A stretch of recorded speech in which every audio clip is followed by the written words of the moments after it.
ये बच्चा हमेशा अपने साथ भारी वेट रखता है जिससे वो ज़मीन पर आसानी से चल फिर पाता है और अगर वो कभी ऐसा करना भूल जाए तो गुब्बारे की तरह हवा में उड़ने लगता है। जबकि ये बच्चा अपने आप को इस वजह से सुपरमैन समझता है। क्या ये वाकई में सुपरमैन है या एक नॉर्मल बच्चा है? जानने के लिए चलते हैं फिल्म की डिटेल एक्सप्लेनेशन की तरफ, मगर उससे पहले मेरे चैनल को लाइक और सब्सक्राइब करना मत भूलिएगा। फिल्म की शुरुआत में अलीना नामी एक औरत अपनी बेटी नटालिया को डिलीवरी के लिए हॉस्पिटल ले जाती है। वहां पहुंचने पर नर्स इसे बताती है कि इस वक्त हॉस्पिटल में कोई डॉक्टर अवेलेबल नहीं, मगर नटालिया की कंडीशन बहुत ज्यादा खराब होने की वजह से वो नर्स ही इसकी डिलीवरी केस करती है।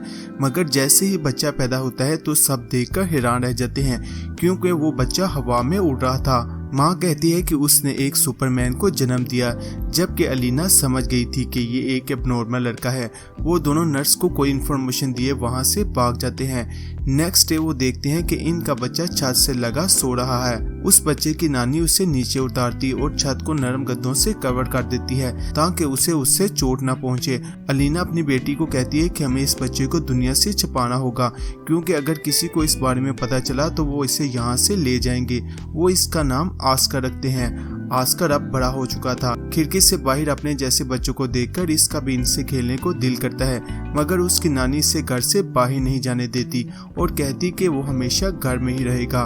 वो सारा दिन टीवी पर सुपरमैन वाले कार्टून देखता और इसे ऐसा लगता है कि वो भी सुपरमैन है। आखिर एक दिन इसकी मदर फैसला करती है कि वो आखिर कब तक इसे घर में छुपा कर रखेंगे। इसीलिए नटालिया बाहर से 2 बेर लाकर इसकी पॉकेट में रख देती और इसे अपने साथ बाहर मार्केट में ले जाती है, जहां वो अगाथा नामी एक लड़की से टकराता है जिससे उसका सामान नीचे गिर जाता है। अगाथा इसे सजा के तौर पर इसका सामान इसके साथ घर छोड़ने का कहती है। आस्कर जाना तो नहीं चाहता था, मगर वो बार बार इंसिस्ट करने पर इसके साथ चल देता है। रास्ते में इसे अपने साथ बहुत सारा वेट महसूस हो रहा था और वो अपनी पॉकेट में रखे हुए वेट निकालकर बाहर फेंक देता है। कुछ ही देर में वो अगाथा के घर पहुंच जाता है और जब वो इससे पानी की बोतलें मांगती है तो आस्कर इसे देने से इनकार कर देता है क्योंकि ऐसा करने से वो हवा में उड़ने लगेगा। मगर इस बात का अगाथा को नहीं पता था और वो इससे पानी की बोतलें खींचती है जिसके साथ ही आस्कर हवा में उड़ने लगता है, मगर वो वहां बनी शेड की वजह से ज्यादा ऊपर नहीं जा पाता। अगाथा इसे ऐसा करते हुए देखकर सुपरमैन बोलने लगती है, मगर आस्कर इसे मदद के लिए पुकार रहा था। तभी वो घर से अपना बैग लेकर आती है जिसे पकड़कर वो नीचे उतरता है और घर की तरफ चल देता है, जबकि इसकी मदर और नानी को लगता है शायद वो कहीं हवा में उड़ गया होगा। मगर कुछ ही देर में वो घर पहुंच जाता है और अपनी मदर को अगाथा के बारे में बताता है। कुछ ही दिनों में इन दोनों की बहुत अच्छी दोस्ती हो जाती है और वो हर रोज आस्कर को मिलने घर आने लगती है।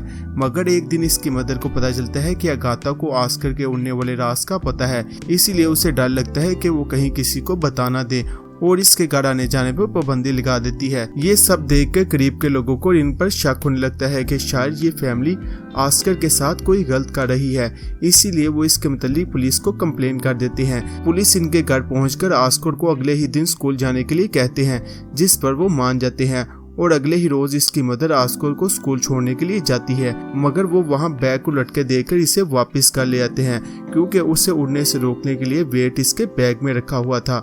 इसके बाद वो दोनों किसी रिमोट एरिया की तरफ शिफ्ट होने का फैसला करते हैं ताकि इन्हें वहां कोई भी तंग न करे। काफी साल इसी तरह गुजर जाते हैं। आस्कर अब जवान हो चुका था और इसकी नानी की भी डेथ हो चुकी थी। एक दिन वो टीवी में एक शो देखता है जिसमें लोगों को अपना हिडन टैलेंट शो दिखाने के लिए शो पर आने का कहा जा रहा था। आस्कर बिना अपनी मदर को बताए टैलेंट शो के लिए निकल जाता है। वहां पर लोग इसे बगैर किसी चीज के उड़ते हुए देखकर एंजल बुलाने लगते हैं। वहीं पर इसकी मुलाकात एक टीवी प्रोड्यूसर से होती है जो इसके लिए एक टीवी शो अरेंज करना चाहता है, जबकि आस्कर की ख्वाहिश थी कि इस पर बुक लिखी जाए। जो डेविड इस बात पर राजी हो जाता है और वो इसके साथ एक कॉन्ट्रैक्ट साइन करता है और रहने के लिए एक बहुत बड़ा घर देता है।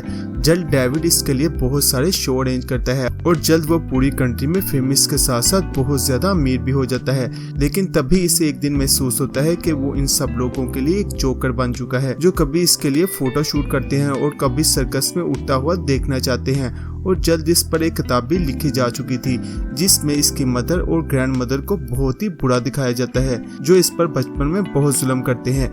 ये सब देखकर ऑस्कर को बहुत गुस्सा आता है। इसके बाद ऑस्कर को लास्ट शो में दिखाया जाता है जिसमें उसे एक एंजल का कॉस्ट्यूम पहनाया जाता है और वो हवा में उड़ने लगता है, जिस पर ऑस्कर को बहुत ज्यादा गुस्सा आता है और वो वहाँ पर मौजूद लोगों को बुरा भला कहने लगता है। इसके बाद वो डेविड को कहता है कि अब बहुत हो चुका और वो मजीद शो नहीं करेगा और वो लोगों को कह दे कि वो मर गया है। और ऐसा ही होता है। नेक्स्ट डे टीवी पर खबर चलती है कि मैन विदाउट ग्रेविटी मर गया है। लोग इसके बारे में जानने के लिए इसकी मदर के पास आते हैं, मगर वो भी इन्हें कुछ नहीं बताती। कुछ अरसे बाद इनकी भी डेथ हो जाती है, जबकि ऑस्कर एक अलग ही जिंदगी गुजारा था। उसने अपना तमाम हुलिया बदल लिया था। वो हमेशा एक व्हील चेयर पर रहता है ताकि कोई भी इसे पहचान न सके और वो एक होटल में एक रिसेप्शनिस्ट की जॉब करने लगता है। तभी वहाँ पर इसकी मुलाकात अपनी बचपन की गर्लफ्रेंड अगाथा से होती है, जो इसे बचपन में दिए हुए इसके बैग से पहचान लेती है। ये दोनों एक दूसरे को मिलकर बहुत खुश होते हैं। ऑस्कर इससे अपनी फीलिंग का इजहार करता है, मगर वो इसे हमेशा इग्नोर करती है। वो एक प्रोस्टिट्यूशन गर्ल थी जो वो ये सब काम हालात से तंग आकर कर रही थी। वो कर गुजरने के साथ साथ इनकी अंडरस्टैंडिंग होने लगती है और वो एक दूसरे से शादी कर लेते हैं और वापस उसी घर में आकर रहने लगते हैं जहाँ वो बचपन में रहा करते थे।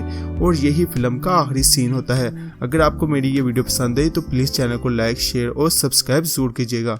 शुक्रिया।